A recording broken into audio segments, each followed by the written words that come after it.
ఈ మానస సరోవరంలో మానవ రూపంలో ఉండబడేటువంటి మనుషులందరి కూడా దర్శనం కావాలి. భగవంతుడిని పూజించగా పూజించగా ప్రత్యక్షమవుతాడా మనకు, స్వప్న రూపంలో అవుతుంటాడు.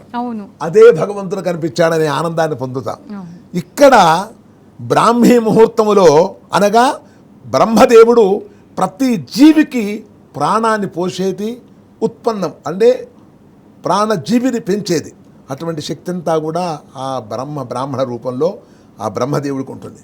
అటువంటి బ్రహ్మదేవుడి రూపంలో వాళ్ళు నక్షత్రాణం అధిపతి, నక్షత్రాల కన్నా అధిపతి 27 నక్షత్రాలు, అశ్విని భరణి కృత్తిక రోహిణి ఇత్యాదయ. ఈ 27 నక్షత్రాల రూపంలో ఆకాశంలో ఎన్నో నక్షత్రాలు ఉన్నాయి. సప్త ఋషయ ప్రథమాం కృత్తికానావరుంధతి.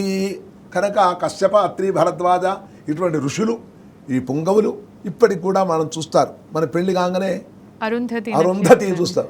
అరుంధతి చూస్తే ఏమిటయ్యా, వాళ్ళ భార్యాభర్తలు సుఖశాంతులతో దీర్ఘ సౌమంగళ్యంతో సుఖశాంతులు ఉండాలని కోరుకుంటారు. అటువంటి దేవతలు నివసించేటువంటి యొక్క సమీపంలో బ్రాహ్మీ ముహూర్తంలో ఒక నక్షత్ర రూపంలో ఆ విధంగా వస్తూ కంటికి కనిపించగా ఉంటుంది. రాను రాను జ్యోతి వెలుగుతుంది.